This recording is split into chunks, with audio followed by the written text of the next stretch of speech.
እስልምና በአረብ ሀገር ከመጀመሩ ጋር ተያይዞ ኦብቪየስሊ የአረቦችን ጂኦግራፊካል አቀማመጥ ስናይ አረቦች ስለ ባህር ምንም አይነት ኖሃ የላቸውም። ከባህር ጋር ተገናኝቶ አያውቁም። ምንም ከባህር ጋር ኢንተራክት የሚያደርጋቸው ነገር የለም። ወላኪን በሚገርም ሁኔታ በ20ኛው ክፍለ ዘመን ሳይንስ የሚደርስበትን ባህር ውስጥ ከባህር ጋር ተገናኝቶ ያሉ ምስጢሮችን በሙስሊሞች እጅ ባለው ቁርአን ውስጥ እንመለከታለን።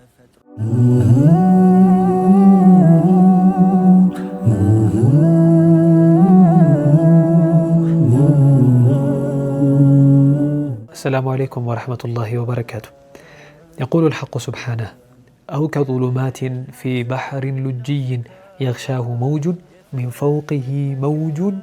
فوقه سحاب ظلمات بعضها فوق بعض. الله جل وعلا يبدلنيوچن مدفو سراوچ ሲገልጽ እንዲህ ሲል ይገልጽልናል። أو كظلمات في بحر لجي ይህ መጥፎ ስራቸው ልክ እንደ ጨለማ ነው። في بحر لجي በድቅድቅ ባህር ውስጥ እንዳለ ጨለማ ነው።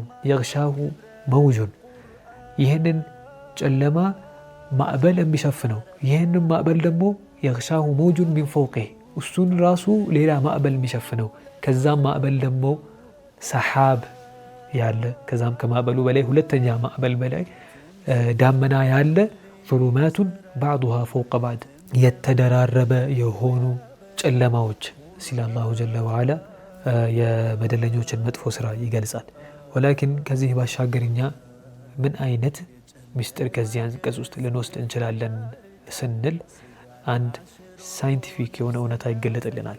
በሚገርም ሁኔታ የሰው ልጅ ለረጅም ዘመን ያለ እውቀት በጨለማ በኖረበት ዘመን ውስጥ ባህር ላይ የሚደረጉ እንቅስቃሴዎች፣ ጀልባዎችን፣ መርከቦች፣ እነዚህ ነገሮች ሲገለበጡ በሚገርም ሁኔታ የሆነ ሲሊ ነገር ላይ ሲያመን እንመለከታለን።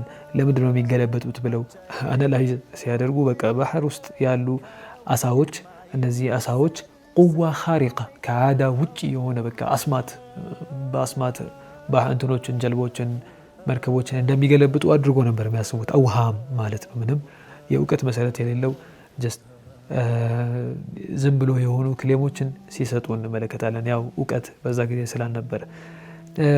በጊዜ ሂደት ግን ለሰው ልጅ የተለያዩ እውቀቶች ሲከፈቱለት ቀስ በቀስ እነዚህ የባህር ዑሉሞች ላይ ይደርሳል።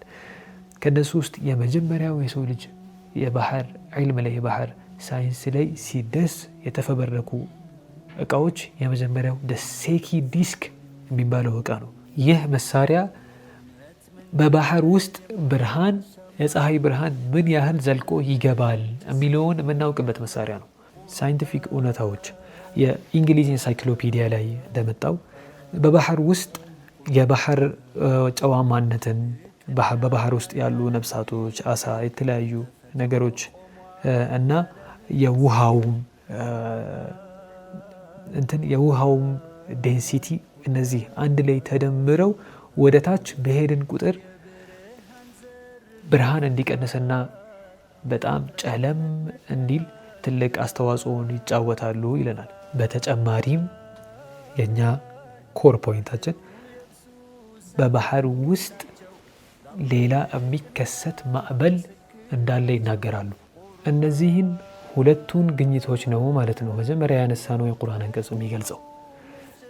እስኪ የመጀመሪያውን ባህርና ብርሃን የሚለውን እንመልከት።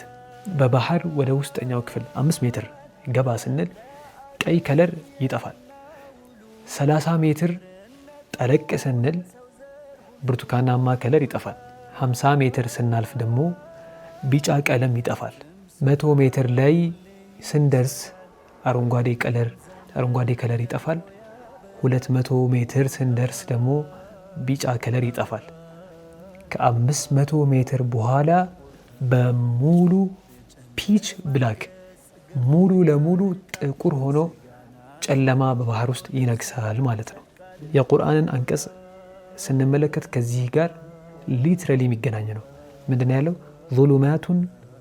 ظሉማቱን ባዕዱሃ ፈውቀ ባዕድ የተደራረቡ ጨለማዎች። ምክንያቱም ከለሮችም አንዱ ተራ በተራ ነው የሚጠፉት ማለት ነው። አንዴ ቀይ፣ ቢጫ ከለር እያለ ከዛ ተደሩጅን በማከለ መልኩ መጨረሻ ላይ ሙሉ ለሙሉ ይጨልማል ማለት ነው። ሁለተኛውን ደግሞ ተአምር እንመልከት። ዲ ኢንተርናል ዌቭ የምንለው ማለት ነው። አላሁ ጀለ ወዐላ የግሻሁ መውጁን ሚን ፈውቂሂ ሰሓብ ነው ያለው። ይህንን ስራዎቻቸውን ጨለማውን ማዕበል የሚሸፍነው ይህንን ማዕበል ሌላ ማዕበል የሚሸፍነው ከዛ ማዕበል ደግሞ በላይ ዳመና ያለ ብሎ ነው የገለጸው። ስንት ማዕበል ነው የተጠቀሰው? በቁርአን ውስጥ ስንት ማዕበል አለ ማለት ነው? ጥያቄ ነው። በ1900 ዓመት ላይ በባህር ውስጥ 2 ማዕበሎች እንዳሉ ተደርሶበታል። የመጀመሪያው እኛ የምናየው ይሄ ውጭ ላይ ያለው ማዕበል ሲሆን ባህር ላይ የሚከሰተው፣ ሁለተኛው ደግሞ በባህር ውስጥ የሚከሰተው እኛ ማናየው ኢንተርናል ዌቭ የሚባል ማዕበል ነው ማለት ነው። ይህንን ጉዳይ የተናገረው አንድ ሽራይደር የሚባል ፕሮፌሰር ነበር። እንዲህ ነበር ፕሮፌሰር፣ ሳይንስ ወደፊት ከተራመደ እምነት ወደ ኋላ ማለቱ አይቀርም የሚል ንግግሮችን ይናገር ነበር። በሚገርም ሁኔታ ይህ ሳይንቲፊክ እውነታ በቁርአን ውስጥ እንደተጠቀሰ ሲያውቅ ይሄማ የሰው ልጅ ንግግር አይደለም በእርግጥም የፈጣሪ ነው ሲል ተናግሯል ይባላል። ሱብሃንአላህ፣ ገና ዓለም በሙሉ ይሰማል። የዛሬ ፕሮግራማችን እዚህ ላይ ያበቃል። አሰላሙ አለይኩም ወራህመቱላሂ ወበረካቱሁ።